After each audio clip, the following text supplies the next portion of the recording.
ಪಿತಾಮಹ ಮಹಾಭಾರತದ ಕುರುಕ್ಷೇತ್ರ ಯುದ್ಧದಲ್ಲಿ ನಡೆಯುವ ಕೃಷ್ಣ ಅರ್ಜುನರ ಸಂವಾದವನ್ನು ಏಕಪಾತ್ರ ಅಭಿನಯದ ಮೂಲಕ ಅಭಿನಯಿಸುತ್ತಿದ್ದೇನೆ. ಕೆಳಗೆ ಕೂತರೆ ಅರ್ಜುನ, ಮೇಲೆ ನಿಂತರೆ ಶ್ರೀಕೃಷ್ಣ.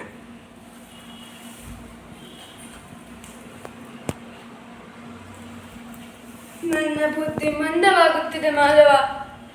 ನನ್ನ ಅಂಗಾಂಗಗಳು ಕಂಪಿಸುತ್ತಿದೆ. ನನ್ನ ಕೈಗಳಲ್ಲಿ ಶಸ್ತ್ರ ಎತ್ತಲು ಶಕ್ತಿಯೇ ಇಲ್ಲ. ನನ್ನ ಗಾಂಡೀವ ಕೈಗಳಿಂದ ಜಾರುತ್ತಿದೆ ಮಾಧವ, ಜಾರುತ್ತಿದೆ.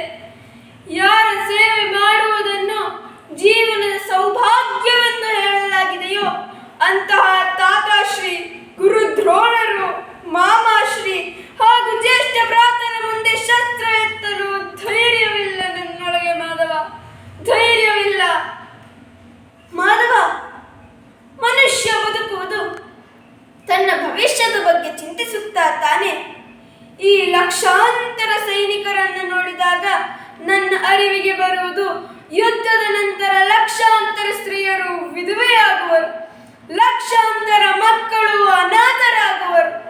ನಾಳೆ ಸಮಾಜದ ನಿಯಮಗಳು ನಾಶವಾಗುವುದು.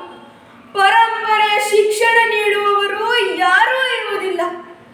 ವೇದಗಳ ಜ್ಞಾನವೇ ಕಳೆದು ಹೋಗುವುದು ಮಾಧವ. ಕುರುಕುಲ ನಾಶವಾಗುವುದು. ಆರ್ಯವರ್ತದ ಸುರಕ್ಷತೆ ನಾಶವಾಗುವುದು. ಎಲ್ಲವೂ ನಾಶವಾಗುವುದು ಮಾಧವ, ಎಲ್ಲವೂ ನಾಶವಾಗುವುದು. ನನಗೆ ಕೇವಲ ಭಯಾನಕವಾದ ವಿನಾಶ ಕಾಣಿಸುತ್ತಿದೆ, ಕೇವಲ ಭಯಾನಕವಾದ ವಿನಾಶ. ಅಪಮಾನದ ನೋವು, ಅನ್ಯಾಯದ ಯೋಜನೆ, ಪ್ರತೀಕಾರದ ಸಂಕಲ್ಪ, ಈ ಯಾವ ಕಾರಣವೂ ಇಲ್ಲ.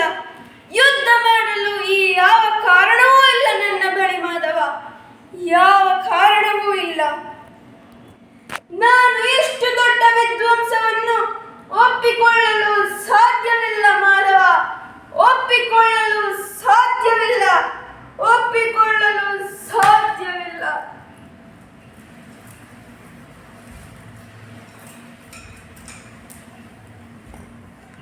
ವಿದ್ವಾಂಸವೇ ನವನಿರ್ಮಾಣಕ್ಕೆ ಕಾರಣವಾಗುವುದು ಪಾರ್ಥ. ಮರದ ಒಂದು ಶಾಖೆಯನ್ನು ಕತ್ತರಿಸಿದರೆ 2 ಶಾಖೆಗಳು ಜನ್ಮ ತಾಳುತ್ತದೆ. ನೀನು ಇಂದಿನ ವಿದ್ವಾಂಸದಿಂದ ಏಕೆ ಭಯಭೀತನಾಗಿರುವೆ? ನಾಳೆ ಮತ್ತೆ ನವನಿರ್ಮಾಣವಾಗುವುದು.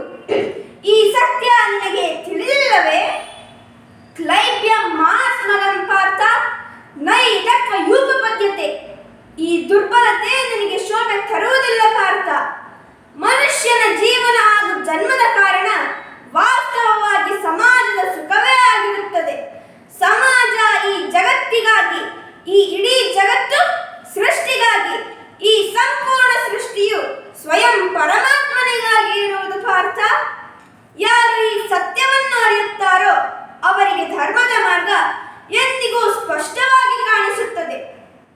ಹೌದು ಪಾರ್ಥ, ಈ ಯುದ್ಧದಲ್ಲಿ ವಿಧ್ವಂಸವಾಗುವುದು ಅವಶ್ಯವಾಗಿ ಆಗುವುದು. ಆದರೆ ಇದನ್ನು ತಿಳಿದುಕೋ, ಹೊಸ ಪರಂಪರೆಗಳು ನಿರ್ಮಾಣವಾಗುವುದು. ಹಳೆಯ ಪರಂಪರೆಗಳು ವಿಷದಂತಾಗಿದೆ. ಸಾವಿರಾರು ವರ್ಷಗಳ ಹಿಂದೆ ವೇದಗಳು ಯಾವ ಧರ್ಮವನ್ನು ಸೃಷ್ಟಿಸಿದವೋ ಅದು ಈಗ ಕೇವಲ ಶಬ್ದಗಳಾಗಿ ಮಾತ್ರ ಉಳಿದಿದೆ. ಯಾವ ವರ್ಣ ವ್ಯವಸ್ಥೆ ಮನುಷ್ಯನ ಬುದ್ಧಿಯ ಮೇಲೆ ಆಧಾರಿತವಾಗಿತ್ತೋ ಅದು ಈಗ ಮನುಷ್ಯನ ಜನ್ಮದ ಮೇಲೆ ಆಧಾರಿತವಾಗಿದೆ, ಶೋಷಣೆಯ ಮಾಧ್ಯಮವಾಗಿದೆ ಪಾರ್ಥ. ಹಳೆಯ ವ್ಯವಸ್ಥೆಗಳು ನಾಶವಾಗುವುದು, ಹೊಸ ವ್ಯವಸ್ಥೆಗಳು ಹುಟ್ಟುವುದು. ಹಳೆಯ ಧರ್ಮ ಹೊಸ ಸ್ವರೂಪವನ್ನು ಪಡೆದುಕೊಳ್ಳುವುದು ಪಾರ್ಥ. ಮಳೆಯ ನಂತರ ಹೇಗೆ ಆಕಾಶ ಮತ್ತು ಪೃಥ್ವಿ